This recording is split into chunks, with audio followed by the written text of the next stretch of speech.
What's going on, guys? I am Tracer, and in this video we're going to take a look at KartKraft and everything we know about it up until this point. So without further ado, let's take a quick look at their Greenlight trailer so you guys can get a better understanding of what the sim is that I'm talking about.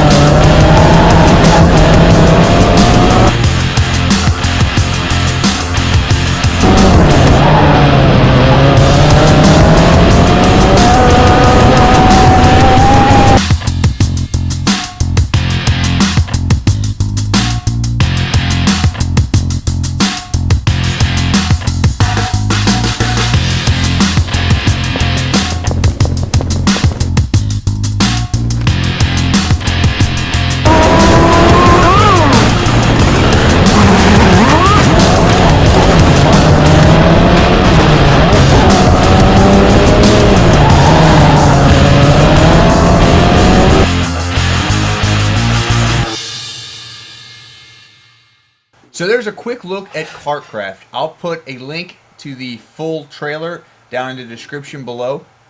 But if you're thinking, hey, that looks a lot like Kartsim, that's actually because it is. After their successful Greenlight campaign and winning the People's Choice Award at the Big Pitch event in Melbourne in 2014, a lot of things started to change for this sim, and mostly for the better. To be honest, I haven't even actually heard about KartKraft until a fellow subscriber of mine named Go Heidi Holes, something like that, mentioned it in my Kart Racing Pro video.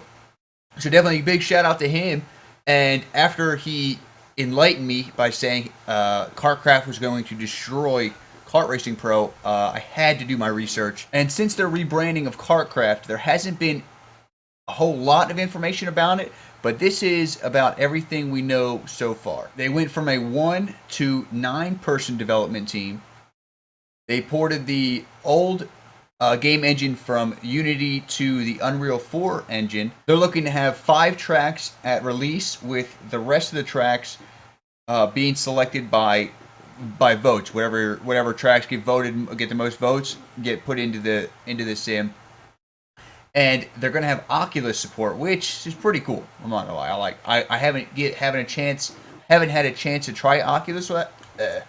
I have not had a chance to try Oculus Rift yet. There we go, nailed it. But I'm looking forward to giving that a try when it comes out.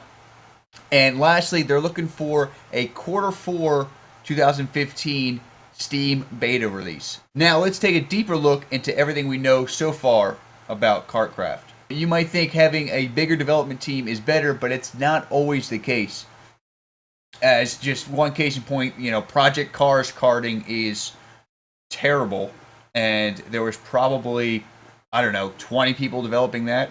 I don't know, that's just a ballpark number, compared to something like Kart Racing Pro, which had like 1 developer, which is a lot better as a karting sim than Project Cars is. But hopefully 9 is going to meet somewhere in the middle, and it's going to be a great sim all around, hopefully. The next kind of the biggest thing is the Unreal Engine, which originally is more or less a first-person shooter game engine, which is kind of weird. You don't think a karting sim or any sim or racing game would be on a first-person shooter game engine, but Unreal has been used in other non-shooter games before. But this is going to be the first time it's going to be utilized in a racing game, so it's definitely going to have a unique feel and look than any other racing game that's out there. The Sandbox mode is one I'm kind of on the fence about. It's definitely cool how you can kind of get up, walk around, and go throughout the track and kind of change things and manipulate things. But to be honest, I think you should more or less leave the modders to that, and let the people that are good at changing maps and making new things and stuff, leave all that stuff up to them. Other than that, I think it's going to be cool for about like 10 minutes, and then you're like, okay, well, I'm just going to take these tires and move them back to where they were because they're just in the way now.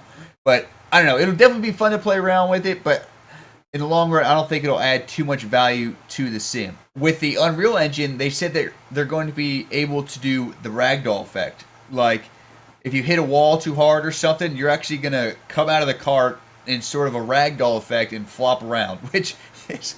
It's going to be funny. It's going to be really... It's going to be fun. It's going to be entertaining, to say the least.